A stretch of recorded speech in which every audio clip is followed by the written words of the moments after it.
Welcome, everybody, to another Beer Money America podcast. Bill and John coming back, two just ordinary guys talking about politics.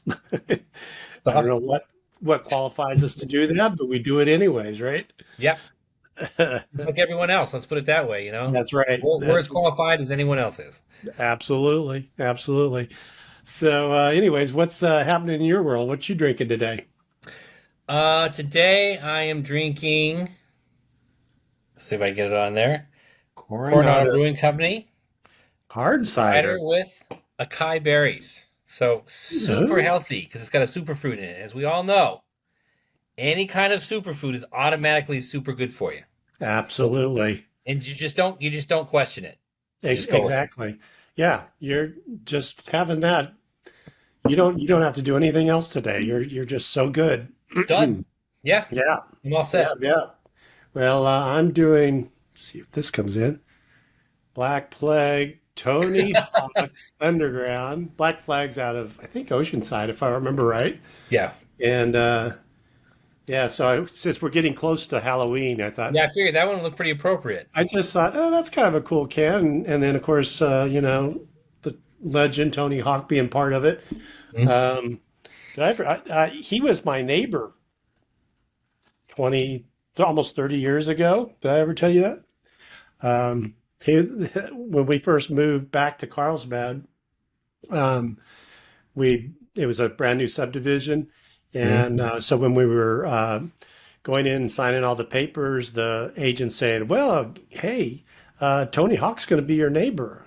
And it was It's interesting. okay, whoever Tony Hawk is, whatever. No clue. I had no clue. And and so yeah, we lived three doors down from them for I don't know 3 or 4 years, and then by the time he was skyrocketing at that point, and he didn't last too long. He had to get to a bigger house. So Yeah. Yeah. but actually, very nice family, and I mean, he's pretty reserved actually. When yeah, I mean, we probably said hi 3 times in the 3 years he was there.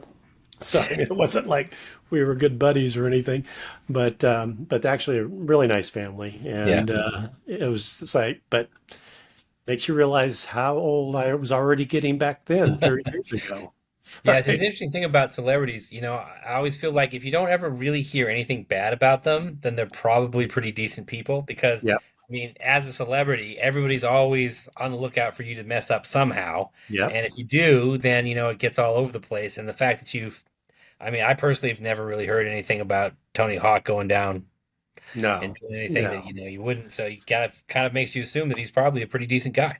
Yeah, yeah. I mean, we've heard that from a lot of people, and Yeah. my wife actually knew his wife at the time much better than I do. They would converse and stuff a lot, and they're just real sweet people. And so, anyways, cheers to them. And they came out with a pretty decent beer. I'm giving you Yeah. What more can you ask for in that case then, right? exactly, exactly.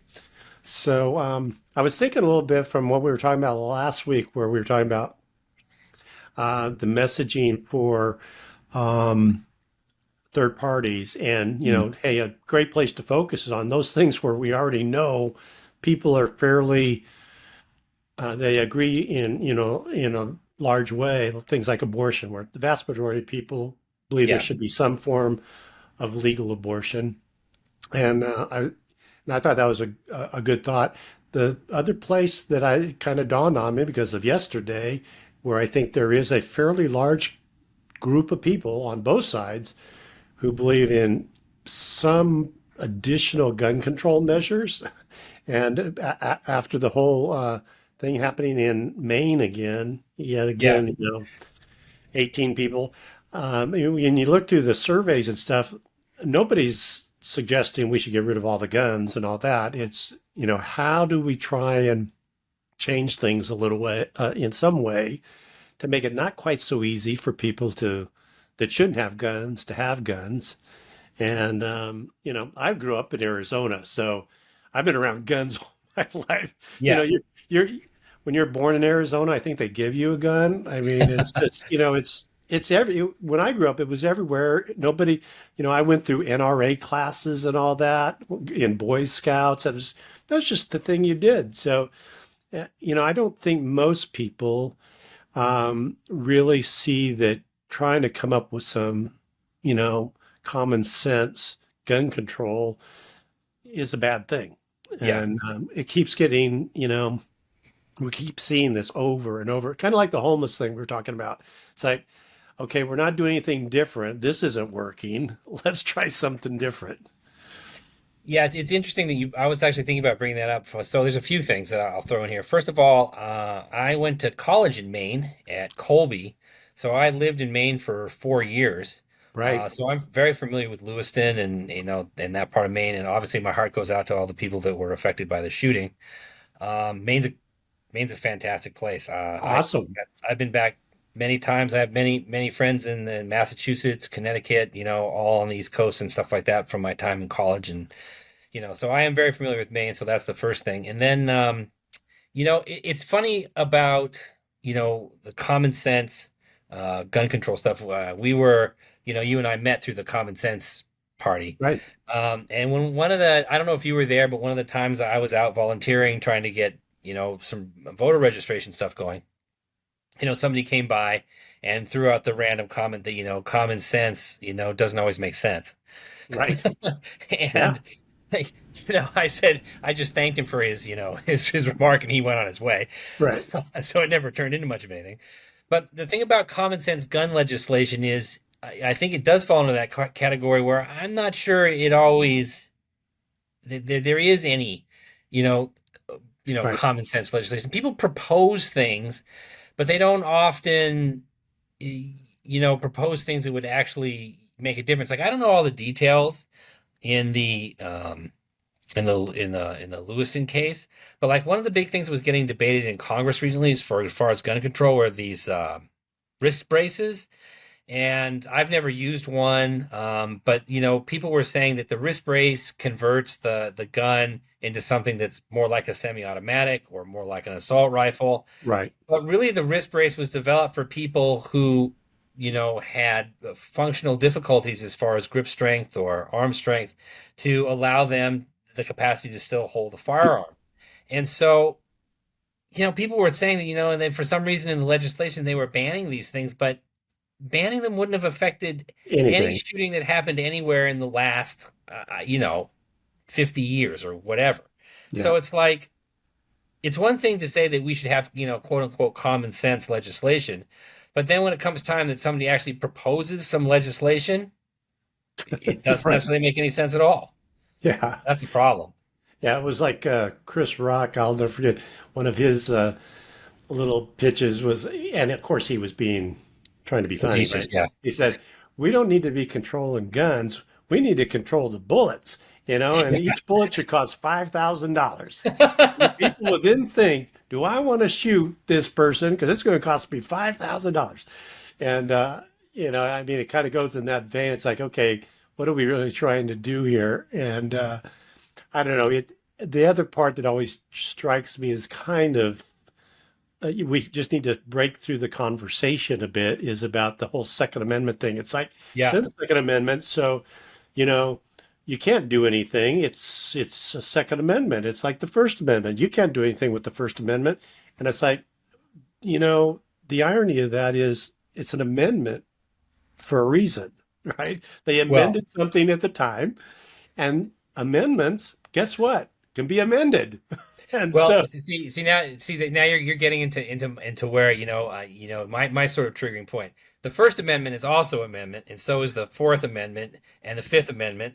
yep, And you can go on down the list. I mean, do you have a right to speedy trial? Do you have a right to not have soldiers absolutely, barricaded in your house? Do you have a right to free assembly, free speech? I, and this is sort of history the way I look at it. And I obviously wasn't alive when they wrote the Bill of Rights, so I mean right, I wasn't personally there. right, But right. I think that the Bill of Rights, when I look at it, I see it as a very purpose-built document. First of all, I also think it's the greatest and most important political document ever written. But what I see is the First Amendment was the freedom of right, the freedom of speech, freedom of assembly, freedom of religion, And I think that's what the founders looked at and said, that is the single most important thing that people need to have. We need to guarantee that people always have that right. And then a lot of the rest of the Bill of Rights is about what do we need to do to actually make sure that the First Amendment doesn't get taken away. And I Mm, think the reason that the Second Amendment is the Second Amendment is because when people looked at it, coming out of the Revolutionary War, they said, okay, if we're going to make sure that the people are not have their rights taken away by their own government, then they need to have the right to keep and bear arms. And then, like I think it's the Third Amendment, which is, the idea that you can't barrack soldiers in people's houses. right. And then, the rights to free trial, the right against self-incrimination. I mean, all those things, I think, in a way, are built around the idea that it preserves your right of free speech. So when people start talking about, oh, well, the Second Amendment is just an amendment and we can just we might think about maybe cutting that out because it's not that important Right. anymore. My thing is you cannot touch the Bill of Rights. But You the just can't do only it. but all pretty much all of those amendments, including the Second Amendment, has been amended in so many Yes. ways, Yeah. right? So it's like First Amendment, which I'm a big First Amendment person, having been a former journalist, that was real important to me, right? But you can't yell, right? You can't yell fire in a crowded movie theater, right? Unless there's actually a So fire. unless there's actually a fire, right? Right. And so each one of these have limitations because in theory, if humans weren't involved, all of this would make sense. But as soon as you get humans involved, strange Yeah. things start to happen, right? And Well, so that's my only point on the irony part. It's like, and I totally agree with you, the basic foundation of all of those amendments are truly important and shouldn't be um, messed with to such a point that it radically changes them. But I don't think protecting people, because there's amendments about, to protect, your freedom, right, of to live a happy life. That's the reason why the First Amendment was changed, because they didn't want people to use it in a bad way. yeah. And same goes with the Second Amendment, and that's where we just need to kind of figure out how do we just make some tweaks. Yeah. So it's like this guy in Maine and it's still obviously very early on, but clearly he had some severe mental issues, and it basically said, I was telling people, you need to stop me, right? Yeah. Basically before, and for whatever reason that didn't happen, right? And Yeah. not that anything that ever is done is going to be perfect. It's not.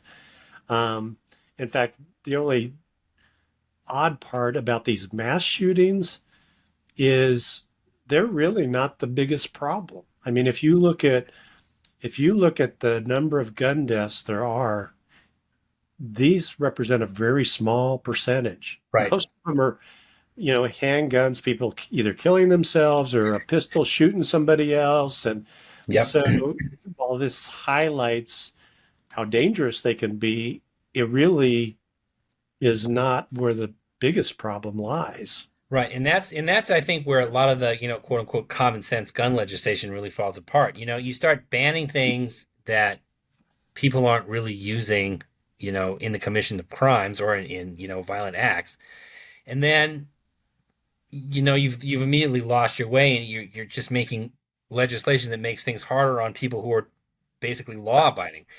If you really wanted to address, gun violence, I mean, handguns 100% would absolutely have to be, the number one, target. But then it goes back to the idea, and I think honestly, if you really wanted to have a conversation about this, you got to start back from like the absolute most basic points. Like, can you and I agree that Americans should have the right to have access to at least some form of firearm? Absolutely. No So if question. we agree on Well, that, and it's not even, it's a moot point anyways. There's like, whatever, 400 million guns. yeah. It's like, But they're not going away. So again, that part's it's a just moot point. as far as like developing a position on gun control for a third party, if you want, Right. again, I think this is kind of what this podcast is kind of about in a way. Yeah. it's like, well, what would the policy be? But you got to start from somewhere. So if Yeah. you and I both agree that people should have the right to to access to some sort of firearms, then you're immediately not completely against banning firearms. So you Oh, got no, that no you got way. that hurdle out of the way. And Yeah. so then the I have a question gun. becomes, what firearms do you have do you have access to? So then the next thing would be like, do you think that people should have a right to automatic weapons, like machine guns, pull the trigger once, hold it down, gun fires multiple rounds. Should Right. people have access and ability to own that? Well, personally, this is where it comes back down to the purpose of it. And I know Hmm. going back when they originally wrote this, and this is brought up all the time that it's okay, well, we need to have the ability to fight if we need to the government. And it's like, Yeah. okay, back in the day of muskets, yeah, okay, everybody was kind of equal pace. If today somebody, as we've seen in some failed attempts on the Capitol, I mean, if that anybody ever tried to do that, they'd have to align with Russia or China or some country to get equal power. Because if you think you're going to fight against the U.S. military as a militia, you're just kidding yourself. So, Yeah.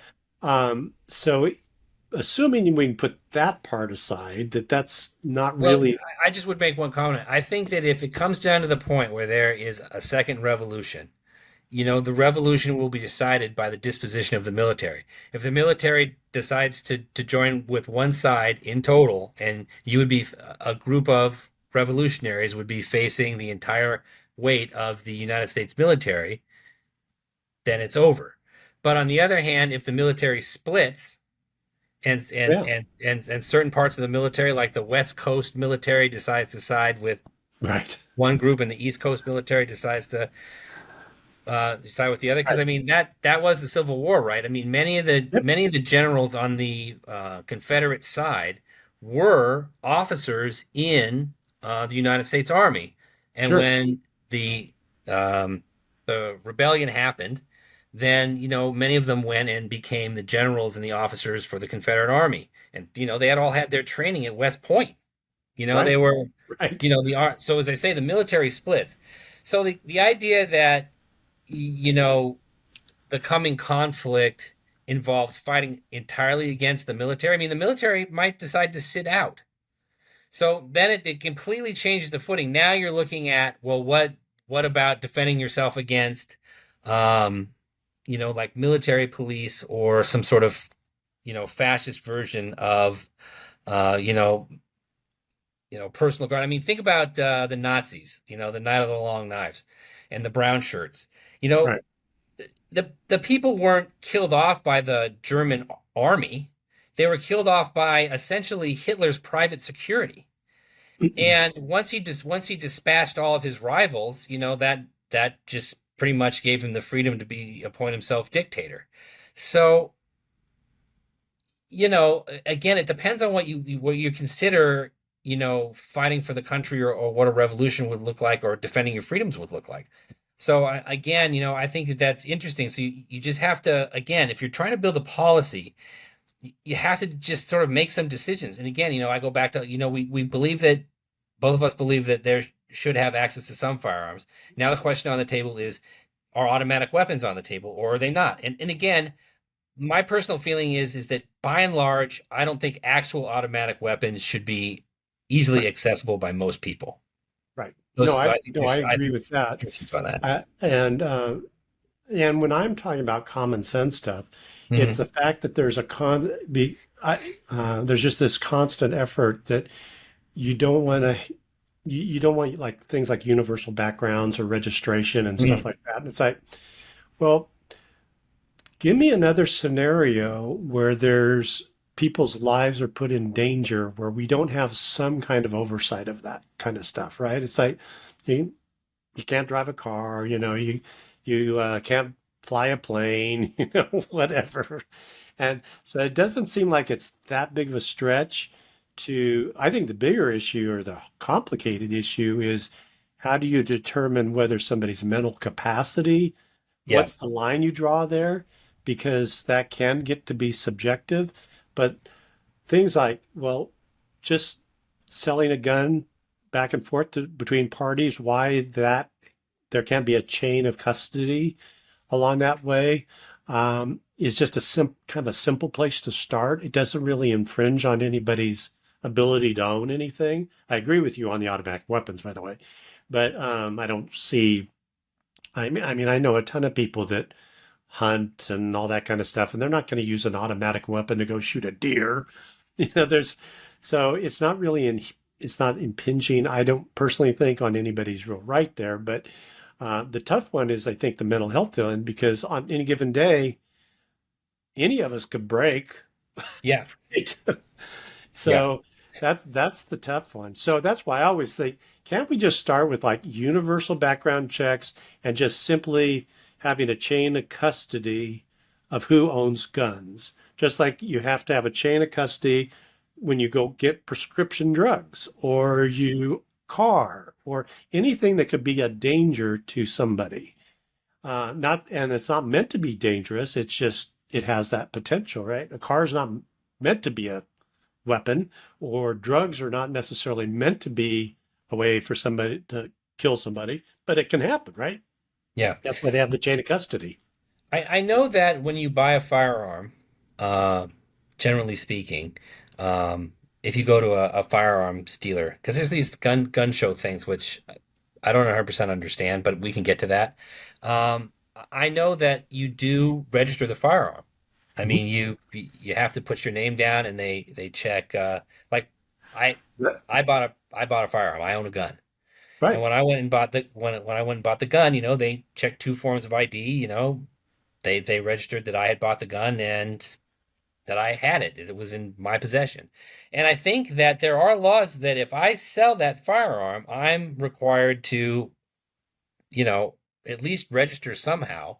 Because I've never sold a firearm, so I don't 100% Right. know. But I'm pretty sure that I have to at least You're say, supposed I to. sold this gun with this serial number to this person on this date, and transferred the ownership of the gun to that person. So there is some chain of custody, but it comes down to whether or not things like that are People ever do it. enforced. Yeah, Right. Well, and the thing of it is it happens so much and so often um, that actually trying to enforce that is virtually impossible, right? The only way you end up enforcing it is after the fact, unfortunately. It's yeah, like, okay, so this gun was passed down through three or four different people over time. Well, somewhere along the line, somebody didn't do their due diligence and, register it. And that doesn't even get into things like ghost guns and stuff like that. But yeah, um, no, it's a very difficult. That's why just starting, going back to the third party piece, if there were some very simple things just to get started with, because a lot of states, just refuse to do significant background checks, and they yeah. really they're really lax on the whole gun show loophole and all that. So it's just trying to come up with again a starting point because this thing is so huge. You're just never going to find the hundreds of millions of guns out there. Yeah, It's I now think about that's a really big point because if you want to, if like we've already decided we don't want to go down this road, but if you wanted to go down the confiscating firearms route, no, the people that would comply with it would be the law-abiding people who would turn in their guns, exactly, and the people who would not comply with it would be people who were going to go out and exactly. shoot people. So I mean, No, that kind of doesn't make any sense. But that kind of no. brings me to another point that I was going to make, which was, this is sort of my libertarian Wild West leanings.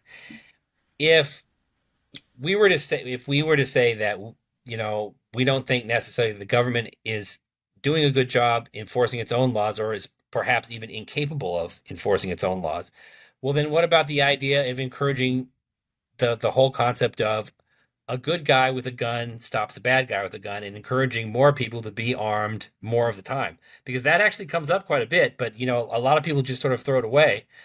But if we're going to say that, look, we have laws and we have ways of registering guns, but we're not following them, we're not doing the diligence, the government, as a whole, isn't getting the job done. Well, then maybe we allow citizens to at least defend themselves and to defend the people around them, because there are instances where a good guy with a gun stops somebody before they do the amount of damage that they would have done had that person not been there. So the Yeah. question is, what about that? Because then that's actually the proliferation of guns. Right. And I mean, believe the studies if you want to or not. But as guns, what was really crazy when I was looking into this a little bit during the pandemic, there were 60 million gun sales, Hmm. 60 million during those 3 years. Yeah, that's a lot of And guns. that's a lot of guns. And, but as part of that, they were just tracking whenever gun sales go up, the number of deaths by guns go up. And again, a lot of that's handguns. It's not mass shootings. Yeah. I mean, as But bad as mass the other shootings. part of it is that I just want to throw in there because that I've seen stats like that. But one of the things that gets counted in gun deaths, and I would say this is particularly important around the time of COVID, is suicides. Oh, totally. Yes, yes. So, I mean, a lot of people may have been buying guns, and a lot of the gun deaths around that time Yep. might have been suicides because if you look at the suicide rate during the COVID few years of the COVID thing, It was up. it was really bad. Yeah. Yeah. So, Yeah. again, No. as I say, all these statistics are interesting. And as I say, when formulating a position, if you wanted to have a populist position, for your party, then, all these type of things I think have to, you start to take into account. And as I say, Yes, I think the Second Amendment stuff is actually pretty interesting. it is. And again, I I don't think you can do anything that's just grand or wholesale. You that's where it's just like I think most people on both sides of the aisle agree that just some basic background check kinds of things and maybe some higher level registration stuff is one way to solve it. On the, you know, a good guy with a gun beats a bad guy with a gun. I mean, I guess at some point, I can see where people think that, but like you said, it just proliferates the number of guns. So I don't Mhm. think we're in the total, in the aggregate, that's going to really solve anything. And when you really look at, like, they always like to talk about home invasions and, if somebody invades my home, I want to be able to shoot them and all this kind. It's like home invasions are such a small, Yeah, small. they're fairly It, rare. it is very rare, and it's like, okay, well, you probably got as good odds shooting yourself while you're trying to fumble for the gun Right. than shooting the guy coming in because most Well, people are not trained. Most, what one of they're the interesting things that I saw a long time ago, and again, I don't remember exactly the stats it was, but somebody looked at where, the murders were occurring in Los Angeles. And it turned out that some disproportionately huge, like 60% of the murders in Los Angeles happened on two streets. And wow, it's because like there was all that's where the gang violence was. And yeah, such a huge percentage of the people getting murdered were in these conflicts yeah, between rival gangs. And it's like that really shines a light on things where it's like, okay, yeah, we look at these stats and we hear about all the gun violence and we see these things, but then you dig down into where it's actually happening. You're like, oh, wow, damn. I mean, it really is. It's like yeah, there's certain little areas within big cities where it's like warfare, and then totally, the rest of the population is doing kind of all right. yeah, yeah, And no, so absolutely, again, that also sort of tempers the idea. Like if you live in, I don't know, rural Idaho and you want to right, own a rifle, I mean, yeah, I yeah, mean, why not? no, yeah.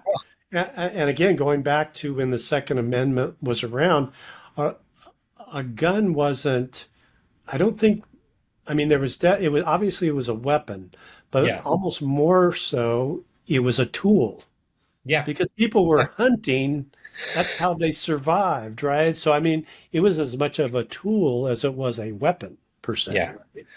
And so that's why just all these things, as we progress and time goes on, these things change, and we just need to kind of look at it. The other part that going back to your gang violence thing, which is absolutely, I totally agree with you.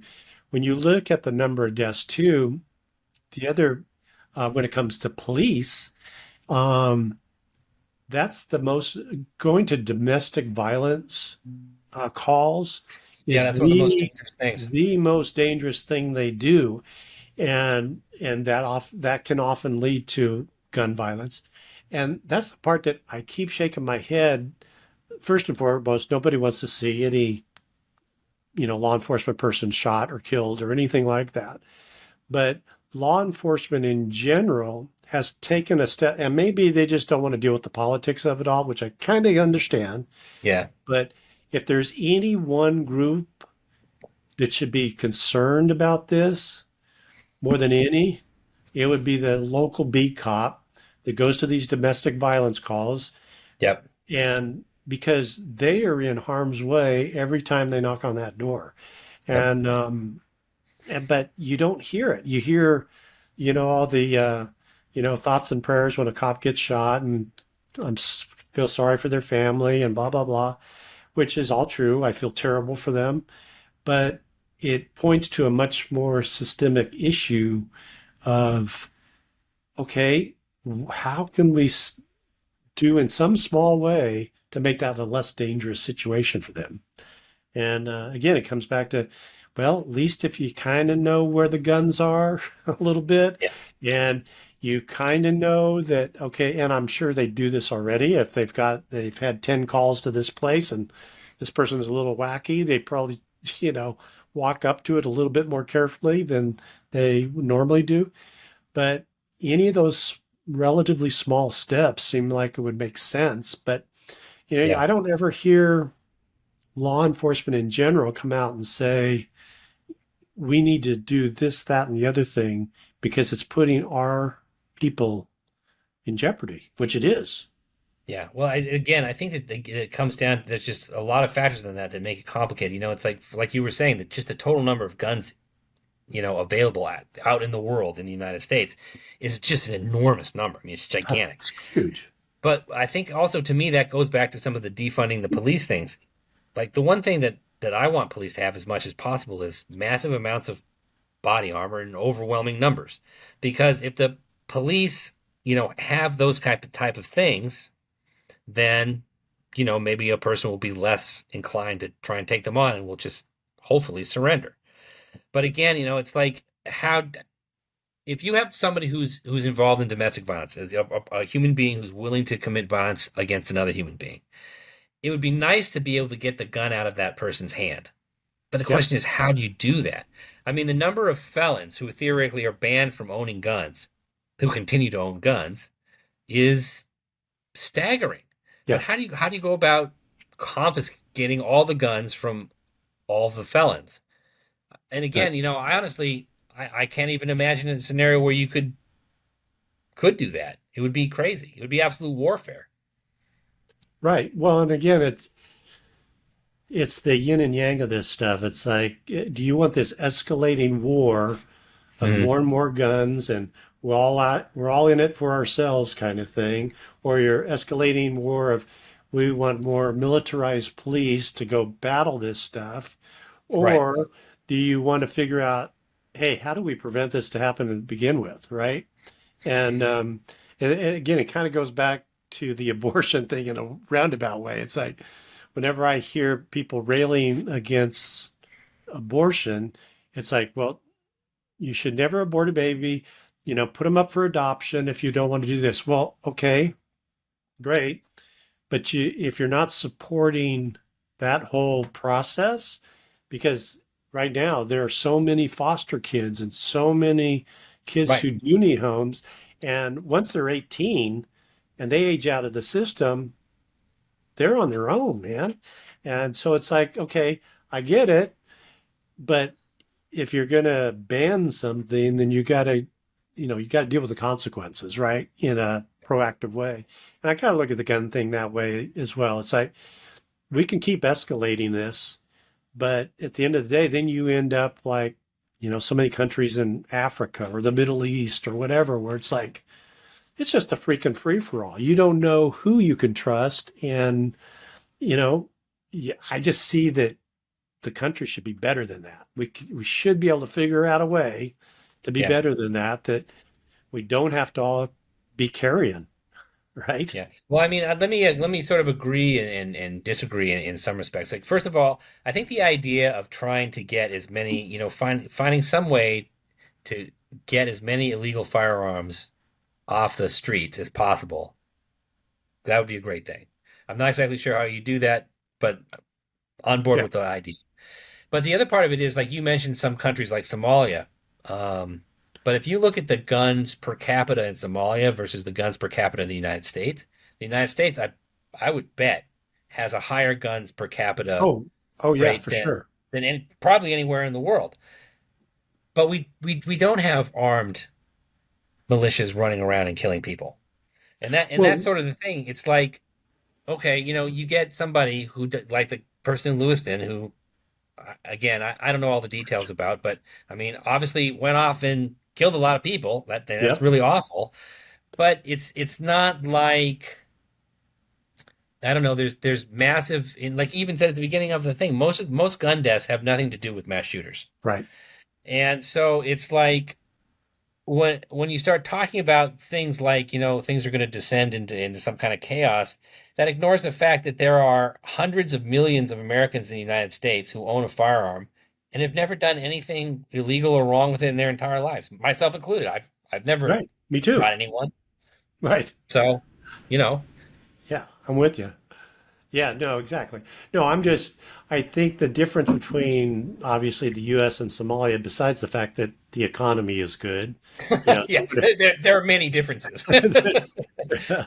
um, we are, at least at this point, a nation of laws, right? So it's all this stuff Yeah, that's in balance that keeps things in check, right? And so the gun thing is just this anomaly that occurs, for the most part, it really occurs only in the US. If you look at other Western countries around the world, they don't have anything like this. I mean, even Australia is really backed way off on assault weapons and things like that. Mhm. But again, I'm not even looking at that kind of stuff at this point. It's like you got to start somewhere, right? Because this is not going away. It's not improving.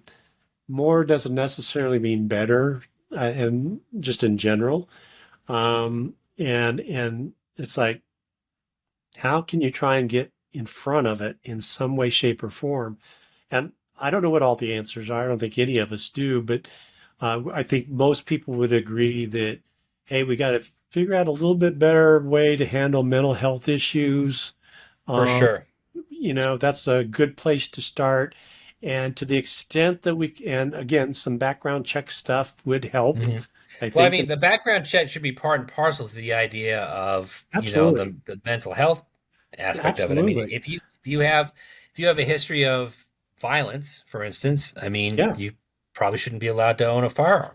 And exactly. and and also, I think too, it's like, again, I don't know about the Lewiston one, Right. but there have been cases where the mass shooter has just been crying out for help, Oh, lots of times. and before they ever went into the shooting, and nothing was done. I think if you could do any one single thing, and as a, an advocate for a new party, I would say that this would be maybe the position to take. If you could do any one single thing, it would be to empower people in both families, mental health professionals, and law enforcement to interdict when they see the signs of somebody heading down the road towards violence. I mean, one of the things they always talk about for mass killers is that they'll kill animals. Just go Right. around and they wantonly kill animals, or Right. they'll, little kids should, love puppies, but instead, Hmm. it's going around and breaking the necks of cats, something like that. Right. And it's like, we should create laws that empower, family and, as I say, mental health professionals to not only get people the help that they need, but to get people on a warning list about, if this person starts going out and buying guns, you need to wake Right. up and say that this is going to be a problem and be aware of it. Well, that's what red flag laws are all about, right? So a few Yeah. states have those, and then there's a lot of states that say, no, no, we don't want anybody to be looking into our affairs and all this kind of stuff. It's like, okay, well, does that, let's take guns out of the equation. If Yeah. that, if that person was mentally unstable and would you give them and they had this idea that, hey, I could get a car and go mow down a bunch of people. Because that's Do happened you, too. and that has happened too. It's like, don't you think it'd be a good thing to know that person before they go get in a car? I mean, Yeah. it really, guns are just, one way of doing it. They can do a lot Yeah. of damage, lots of different ways. So, Yeah. Red Well, as I flag say, laws should be I think that's one of the I think the Second Amendment argument really is one of the more difficult arguments. Like I've actually told people, and I've said this over the years, if you could actually confiscate all the firearms from everyone so that absolutely nobody had them, I might listen to that argument, right, and say, okay, maybe confiscation that could actually work, because right, I mean, I think it has problems, I'd probably be against it in the long run, but at least it makes sense. It's consistent. right. But the reality is you just cannot do that. So No, you have no, to deal with the fact that firearms are a reality, and you're going to have some kind of laws and legislation that, yeah, you know, deals with them. But again, every time they come up with these things like in the back in the Clinton administration days, the whole assault rifle ban, hmm they couldn't even define what an assault rifle was, and they came up with some weird. It's like it has to have a shoulder stock, and it has to have a flame suppressor, and right, it has to have a magazine of a certain capacity. And it was like you haven't actually banned anything at that point because you mean all I have to do is just take off the flash suppressor, and it's not an assault right, rifle anymore. I mean, what are you even right. doing? So Oh it's yeah, like again, if you're going to have some kind of legislation about firearms, then it needs to actually at least make some kind of sense. no, totally agree. Well, and again, it sounds like we can agree on some kind, whether you call it red flag laws or whatever. I mean, that's Mhm. and think going back to the third party piece of this, that seems like might be a good place to start because I do think most rational people would agree some process should be in place to make it easier to identify those people as a preventative step. Because I agree, we're living with guns; they're not going Oh anywhere. yeah, So let's figure but out how we can make it a little yeah. bit better, um, so people don't go running off doing some crazy stuff. And another part of the position for a third party, I think, would be to come out and say, look, if you were to elect me to some position, let's say Congress or Senate, House, whatever, I would be a person who would be willing to listen to both sides. I want to see what both parties are saying, what Yep. arguments they're making, and then I will attempt to synthesize, what they're saying into something that makes sense. And I'm willing to call out when either side starts talking about something that doesn't make sense or is stupid. And so a third party's very existence can facilitate the discussion, which is necessary to come up with good laws. Because as long as the two sides are just throwing slogans at each other, you're never going to come up with anything. No, no, not at all. Right. Yeah, totally agree with that. All right. Well, I wasn't expecting the conversation to go all that way down the control, but hey, you never know, right? Yeah, good one. It was topic of the day. Yeah, So and again, I just want to reiterate that I think that the laws surrounding the Second Amendment, because again, I cannot express how important I feel the Bill of Rights is. All 10 Mhm. amendments of the Bill of Rights to me are extraordinarily important. So Right. we're going to be living with guns. So I think this is Oh yeah. it's sort of an exercise in critical thinking and how to begin to have a discussion about an issue that is difficult and complicated. And again, just enough of the sloganeering. We need people in place to actually, Right. try to figure something out. Right. Absolutely. All right. Well, I think that should probably do us for this week, and Yeah. hopefully we can come up with some lighter topics. But it's like Oh, I know. We between keep going down it's funny that you should say that because my first thought about today was I wanted to talk about making tortillas because I've had oh such an yeah, awful time trying to make tortillas. now you tell me. Yeah, Started I with never, that. never even got to that one at all. We should have started with tortillas because again, it's like one of my favorite foods on Oh, top and I of was it. gonna say, the tortilla can make or break the meal. If you can Oh, figure out how to make absolutely. the absolute best tortillas, oh man, it'd be amazing. Have you gone to Costco and got the uncooked ones that are in the Hmm. refrigerator, and then you finish them off? Those are great. Those are Yeah, great. but again, I'm taking up way too much time at the end of the show. But the thing is, what I do is I've been collecting bacon fat for a long time in my fridge, and I use Ah, that because that's lard, right? It's rendered fat, and then yep, I want to use that to make tortillas because I always have that thing in my fridge, and I yep, always have flour because I bake and I make bread and I do various things. So if yep. you've got flour, salt, and lard, then you There you should go. always have a plentiful supply of tortillas, except I can't make them right. I know it is hard. It's like pizza dough. Yeah.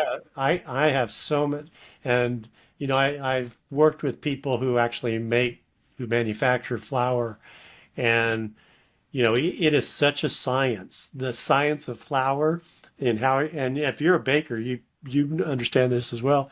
The types of flour you use for bread versus Yeah. other for pizza or other things is completely different.